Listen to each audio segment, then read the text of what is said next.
Good morning, Sarah Hefla. Good morning, Nancy Rommelman. Are you in Los Angeles? I am in Los Angeles, and I think that my eyeballs were rolled in sand all night for the 4 hours that I slept.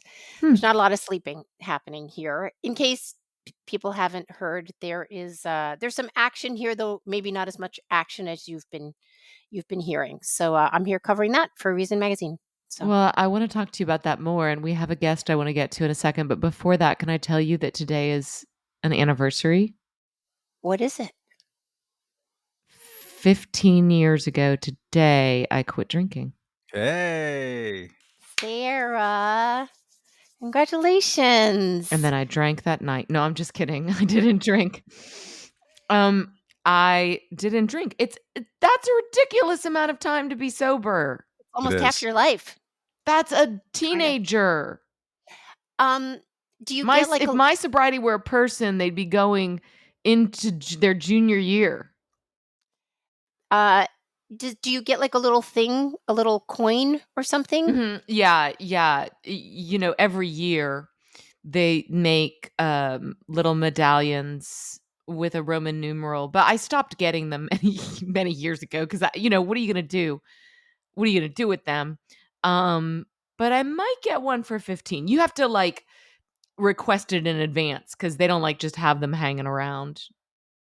There's like a whole birthday night situation. Well, we applaud you, Sarah Hepla. Thank you. It's funny because I woke up, I completely forgot about it. And then a friend of mine texted me because she has it in her calendar because she's a responsible person. Oh, I know. Isn't that sweet? but it's kind of great that you just forget. You're like, oh, okay, yeah, 15. I know. I just totally forgot. Also, 10 years ago was not that long ago. It was during the pandemic. And it's just like shocked me how long that time has flown. It's ridiculous. That was like 5 years ago. Oh, 5 years ago. Okay, I was going to say 10 years ago was the pandemic. Nobody knows. Nobody actually knows. No, when how long- I got Got it. when I got 10 years, the pandemic had just started, and I was like, I didn't go to a Zoom meeting. I was just like, fuck all this, because just whatever. I don't want to talk. Whatever. We have a guest. And I kind of think that introducing him is almost redundant since we sort of mention him and his cohort every episode. But okay, we're going to do it. Well, I did not write an introduction. So I'm going to riff an introduction. Oh, no. Yes. Matt Welch is the co-host of the podcast, The Fifth Column, Reason Magazine, something on Bill Maher. When he was in his college years, he used to pick his clothes up from the hamper and put them on, and whatever was on his shirt, that's what he wore. And sometimes it said murder. See, hamper, that's a hell of an assumption, right? Have you met college kids? I'm sorry, I was talking about myself right then. I lapsed into my own autobiography. Talking about hamper? Hamper. Hey, Yeah, Matt, can you turn yourself up a little? Do you have that capability? Do anything you want, man. Whoa, Do it, baby. hello. In my ears. Thank you very much. I didn't. Matt post Welch. anything Matt Welch, from- have you ever written a book? I have. In fact, it's one of them is behind me. McCain, The Myth of Maverick, published by Palgrave Macmillan, which I don't think exists anymore. And then I co-wrote a book with Nick Gillespie called The Declaration of Independence. Why libertarian politics can fix what's wrong with America. Ha ha. How's that going? 2011. Yeah, how'd that work out for the two of you? Really worked out great. Are my levels okay? I haven't touched them, so well, they're very intimate. Well, it's because I'm moving in. Yeah. Moving in. Now it's if good. that's You're fine. fine, You're then- good. You're good. All You're right. good. Okay.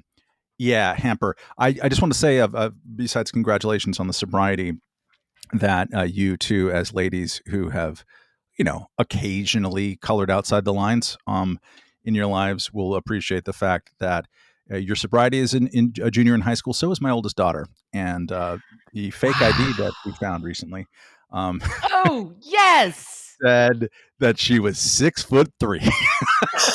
No, that's a joke. 6'3" from Florida. That's Ladies and gentlemen. fantastic. Yeah. Oh, was this like she was using somebody else's ID? No, but definitely bought a fake ID from the version of the 2025 version of Damone. Yeah. I had one. I still have my fake ID. Do you really? That's great. Oh. Yeah, I'll see if I can find it, and I'll put it in the episode notes. It's so cute. I was from Alabama. Yeah. I used my stepmother's fake ID when I was 15 in Aspen, and it said that I was 40, right? So I Yeah. walked into this bar, and the guy just looked at it and looked at me and just handed it back. He's like, "Whatever." Whatever. I once had somebody turn it over and read to me, "This is a novelty item.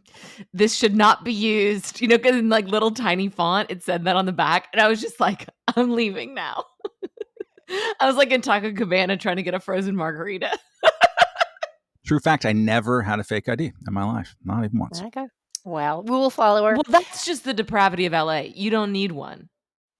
That's true. You figure out that the coach and horses isn't checking ID. Oh, the coach and horses. Oh, Matt, did you get what the thing I sent you that Andersen's pea soup is no more? What? What?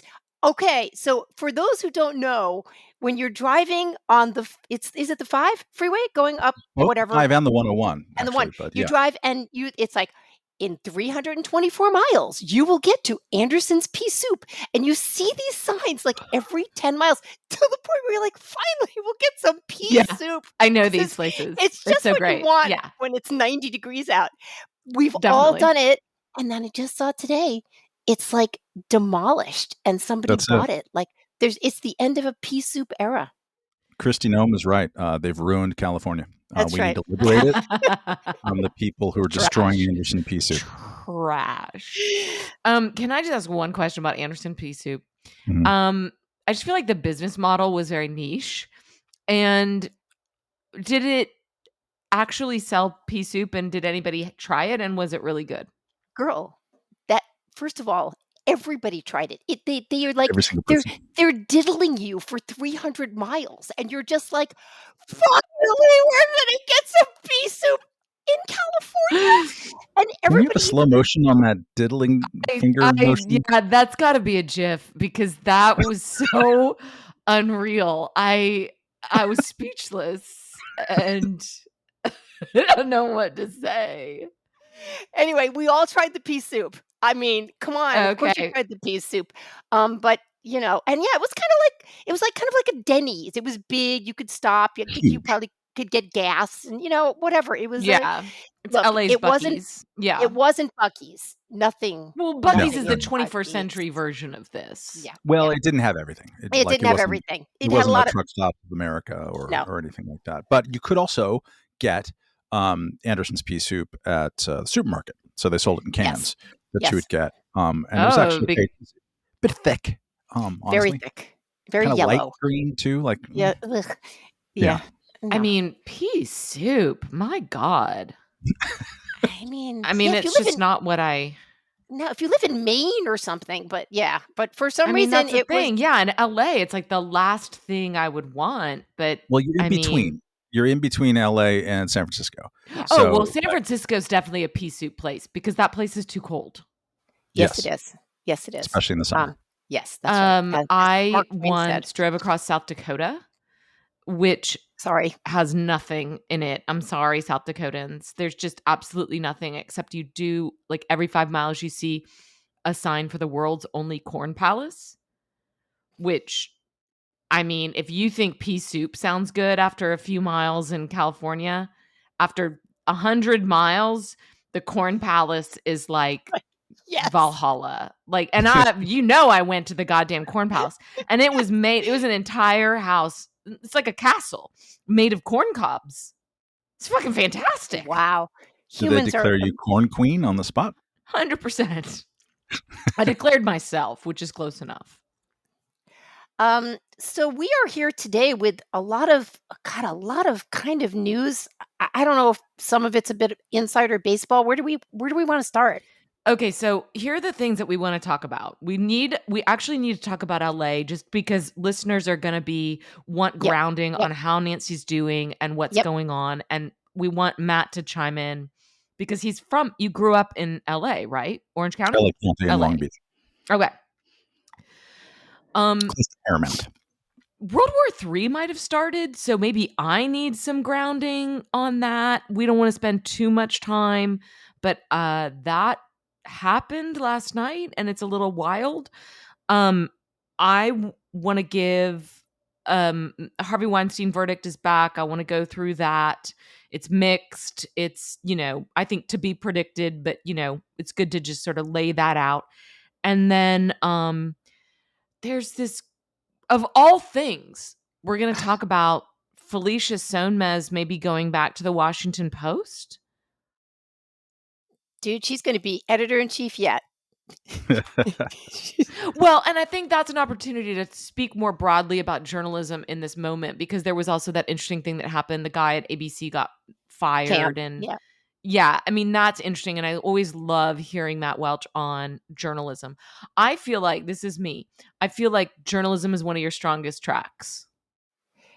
Me Matt Welch. personally? Yeah. Yeah. I don't know. I covered the media for a really, really long time and still write about it a lot. Had a long piece at Reason in the end of last year, kind of sketching out the scope of the collapse of journalism as an industry, which it's Mm-hmm. something we've all lived with. I mean, it's been part of our careers the entire time of our careers. Like I literally Yeah. got into the job market in theory in 1990, and that was the peak, and it's gone down since then. But since we've all known it for so long, Yes. we've underrated the Agreed. extent to it, and it's remarkable. And part of the both the ABC News Terry Moran story and especially the Washington Post Felicia Sonmez story, to the extent that it's even a story. Yeah. The context of both is that both of those institutions matter so much less than they used to. I remember in libertarian worlds, people were pretty excited 2 months ago or whenever Jeff Bezos said, like, hey, I'm going to have a reorient the opinion page around free minds and free markets, which is Reason's literal slogan. And so we're like, hey, cool, it's going to be a libertarian op-ed page. And there's a lot of people who I know and work with who are actually excited about it. And I was just like, slow your roll. It doesn't matter. Like the Washington Post op-ed pages mattered a lot. The LA Times, when I was growing up, was the thickest, most profitable newspaper in the history of the world. I mean, that's not an exaggeration. Like it was, you Yeah. would land on your doorstep like someone had dropped an improvised explosive device, especially on Thursdays and Sundays. It was impossibly big. The calendar section, which is the entertainment section, at least Yeah. 2 days a week was more than 100 pages. Nancy was working. And Yeah. I'm sorry to interrupt. I just was trying to think why it was so much bigger than the New York Times, and I'm thinking it's the movie industry. I mean, it's Yeah. the ads, and it's also Car, probably the classifieds. and also the competition. There wasn't any. The LA Times, Oh, more brutally than almost any other paper, bought up and then shut down almost all of its competition. The last real remnant was the Herald Examiner, which shut down in 1989. But for the most part, they went through a really brutal consolidation of the afternoon tabloids, the mornings, all this stuff. They, by the mid 60s, it was basically them and then this straggling little Herald Examiner over in the corner, and then the LA Daily News in the Valley. And so New York, has a competitive newspaper market to this day. A lot has shut down. completely. They're a lot smaller, but the Post is going to be covering crime. Newsday doesn't really exist anymore, but that was on covering Staten Island and elsewhere. But the Journal is covering finance. The New York Times is sort of like liberal international Yeah. way of looking at things. There's just a lot of competition. LA didn't have any. And then you still had classifieds as an industry, and incredible amounts of like car sales ads, like the Yeah. automotive Yeah. ads Yeah. and consumer ads in LA were just gigantic. The place was known as the Velvet Coffin among the journalists who worked there because you would get there, you make a ton of money, you'd fly first class everywhere. All of the LA Times in decline books that have been written always lament. It's always, I think Leo Walensky was the piece of crap managing editor there for a really long time, and he's like, my God, they don't pay up for my 12-star hotels anymore. It's really a crime against humanity. So you do that, but then it was a coffin because you would never see your byline on the front page because there were Mm. 2,000 other journalists in the building who were doing things. It was really Oh, difficult that's so interesting. to So get. when I worked at the Austin Chronicle, the alternative news weekly, very, very successful in Austin in the 90s, because Austin in the 90s was blowing up. Um, we also referred to it as the Velvet Coffin, or at least I did. And I don't know where I got that phrase. Maybe maybe somebody from the LA Times said it and I picked it up. We also called it Land of the Lotus Eaters. But I remember I was Why? interviewing Chuck Klosterman and I kept referring to Austin as a velvet coffin. And he stopped me at one point and he goes, "You keep using that phrase like it's bad. A velvet coffin sounds so wonderful." Yeah, And I was like, it's "That's a true. I good mean, point." it was everyone's goal if you were going up through collegiate journalism, which is the thing that used to exist too. It doesn't really anymore. Was that you would eventually get hired on by the LA Times, and so people were sort of elbowing each other for those internships and whatnot. You wanted it because it was the biggest prestige play in town, and it was money. Of course, you wanted to get there. My generation was literally the first one where it's like the cream of our crop couldn't get in the building anymore because it was all starting to shrink Yeah. everywhere you go. So you had to sort of create opportunity around it instead of through it. So yeah, Hmm. this Felicia Sonmez story briefly is that she was like an insane social media person. I mean, you guys have probably talked about it. She has a Me Too story that's murky. Nancy's written about it really well, and other people have as Mhm. well. And she was uh, clapping back at. She was reprimanded by the Washington Post for talking about Kobe Bryant. I'm just remembering this on the fly. After Kobe Bryant died, that was the time that she decided it was very important to point out that he was a rapist. Mhm. And so, which he was convicted, I think, or had a settlement of sexual assault. It was a little bit too strong than what the legal case was, Yeah. and she was told by her boss at the time to knock it off, and also that she couldn't cover sexual assault cases in the news because she didn't seem like she was going about it in a objective way. She said that was discrimination against her because of her personal experience, which again is contested. And she filed a grievance, and everyone forgot about it for the most part because journalism industry has just been collapsing like crazy ever since. And then suddenly the case percolated out of nowhere, and they're like, "You got your job back." So, Wait, I wanna interrupt you just for one yeah, second. So when the Kobe Bryant thing happened and she tweeted and she was told to knock it off, and then she went back on and was like, "Oh, wow." Talk about blaming the victim, etcetera. She was basically told to go home for the day. Like, "You need to get a," and then that is when the union was like, "How dare you do this to someone who is a victim of sexual assault, blah, blah, blah, blah, blah." So they bring her back. And then a couple of years later, she got into a beef with who was it with Iglesias? Is that Dave Dave Dave Dave Weiner. Weiner, Dave Dave Dave Weiner. Dave Weinstein by because he retweeted a joke that someone had put online that said, I can't remember, It some was like very, It was a bisexual joke. it Is was she mild. bipolar or bisexual? Something like yeah, that. Like it Yeah. was making fun of the fact that like women that are sexually open are sometimes crazy. whatever it was, she was like, "Oh, so nice to know that my colleagues here at the Washington Post, blah, blah, blah." And then people defended her again. Weigel gets suspended without pay for retweeting. And Oh yeah. she just decided, "Oh, hey, I've had all of this support before. I'm just going to keep doubling down and doubling down and doubling down." And even the editor in chief is like, "Felicia, you got to cool it." Okay. And her colleagues are like, "You got to cool it." She didn't cool it. They fired her. And now that was, I think, 2 years ago, maybe even three. Nobody knows because the pandemic. And just was it yesterday or the day before?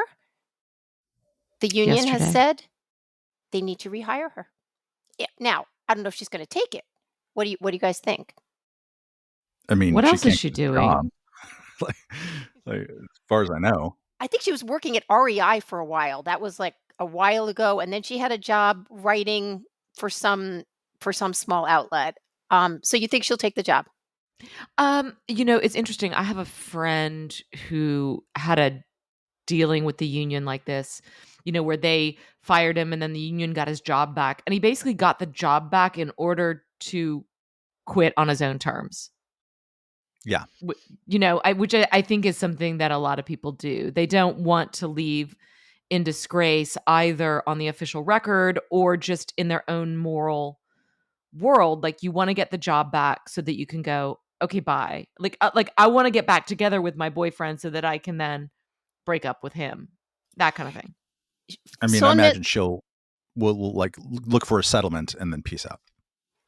That's right. Sonmez has struck me, and I've written about this. We'll put some links in the show notes, as someone who knew where the heat was and was able to find it and sort of turn the mirror or the camera so that she got some of it. And she did that with Bryant, and she did that on Twitter, and she had a lot of support for a long time. And now I think that support has faded. We saw that it faded. We saw that it faded inside the Washington Post as well as with the executives. I don't know. I just don't see there's going to be. I don't think there's going to be a band playing if she goes back. So. Well, I love that I mentioned that World War III might be happening, but we front loaded with Felicia Sonmez because that's that right. is That's what's important here. That's what we do here. So, Nancy, Yep. you are in Los Angeles, and I am. you have been writing dispatches for Reason, which I read the first one and it was really good. And that's not any shade on the second one. It just means that I haven't read it yet. You've been tweeting, you've been having live streams and AMA. My friend told me she tried to hop on your AMA yesterday and it was too quick. It was so quick. She didn't get to hop on, but you can find those on our YouTube channel where you can become a free subscriber. And Nancy, I want to know how things are going, but I want to say that one of the details that really stuck out to me in your reporting, she's so good, Nancy, manages to bring these kind of like novelistic, like stylistic flourishes to like on the ground reporting. But there's this one moment where you got knocked over and you lost your notebook. Oh man, that was bad. And you don't really like dwell on it. You're kind of like, for the record, I lost my notebook. And I'm like, that's awful. It was. Any journalist knows, man, you lose your notes. I think this is the third time it's happened to me in a pretty long career. Once was pretty cool. I had my notes and I was in Georgia, and I went to use the bathroom at this restaurant, and I put my notepad on top of the toilet tank, and it had been bleached. There was bleach on it, and I watched my notes disappear. I was like, wait. They just bleached. Oh my God. It's like disappearing ink. Yes, it was disappearing ink. That's crazy. I know, but it turned out, you know what? It turned out okay. I was able, actually, I had been texting with Matt. I was like, oh no. He's like, just close your eyes and reimagine everything. And so it was fine. It turned out fine.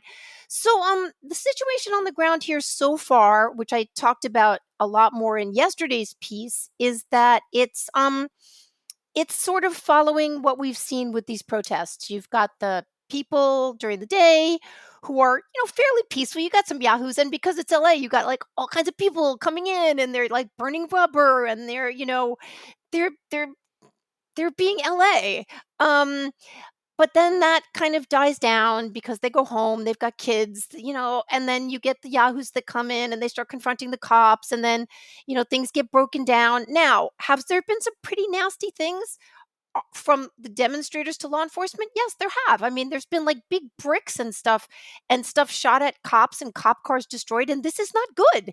Have the police been using too much force? Probably. It's rubber bullets. I was next to a guy the other day that got shot in the nuts. That wasn't fun for him, for sure. But we really haven't seen it. The center has held, and it's held every single night. Yes, there has been looting. Yes, the Waymos were set on fire, but it's still sort of at this point where it goes now. Let's see what happens Saturday. Saturday is the big No Kings event all across the country. These will be all across the globe. Oh, is it all across the globe? Wow, Really? thank you. Yeah, it's really funny because like England has No Kings rally, and it's like, have you guys noticed that you have it? Like, maybe they're finally fed up. I mean, that's it. we're gonna co-opt that. I really believe, as most of these protests are, it's going to be a lot of normies. It's going to be pretty peaceful till the sun goes down. So I'm going to stay out all day on Saturday and see what happens. I as I put in the piece yesterday, LA has muscle memory and like institutional and emotional knowledge of what it's like to burn down your city at your own hands. There's been Yeah. Watts. There's been 1992. They just lived through the wildfires. They don't have a giant taste to burn things down. I really don't. And even though the Yahoos just want to fuck shit up, that's what they do. There is a clear objective here, which is they really don't want their neighbors being snatched. So let's Mm. see what happens. I hope it does. I really hope it doesn't explode. I know there's always like a little bit of this, when things are going crazy, it's like, wow, what's going to happen? Like, I really hope it just doesn't happen. So let's see. But yeah, I'm here reporting another story should have just gone up while we've been taping, and It did. it did. Okay, thank you, Matt. So yeah, that I really felt like the Waymos set on fire, even though I understand it was isolated. It was a bunch of, random actors. And I I found it more upsetting. This is just as an outsider. Having watched the wildfires, I found it so unbelievably careless. And I was a little surprised not to see a little bit more pushback on that particular action. Not that we give a shit about Waymos. I mean, look, you do or you don't. I actually am just against setting yeah. property on fire. Weird. I mean, I know. you do get a lot of pushback, and I think it's, fairly legitimate. If you are a viewer in Schenectady or someplace in Missouri, and the only thing you see on your news channel are Waymos on fire and cinder blocks going through cop car windows, you could be like, "What the fuck is going on here?" Um, what I'm trying to say and getting a lot of pushback on is it's fairly isolated. I don't think they should be setting anything on fire, but this is what they do. They don't. They don't. It's almost like they're like children you give them some matches and that's all they know how to do. So I just don't see I don't see that there are tens of thousands of them. It's the same sort of crew. But again, could that grow? It could. What do you think, Matt? What do you think? I think a key phrase that you used is that the center has held, and there's a couple of ways to think about that. Hey, listeners in Listener Land, and for those of you on YouTube, maybe watching it, thanks for being here. This is the end of the free portion of this episode. If you would like the entire episode, gotta head over to Substack. That's smoke'empodcast.substack.com. Become a paid subscriber. Many ways to do that. You get the full episodes and you get some other niceties and etc. and etc. And if you are over here on YouTube, hit that subscribe button as well. We appreciate it. Tell your friends. Thanks.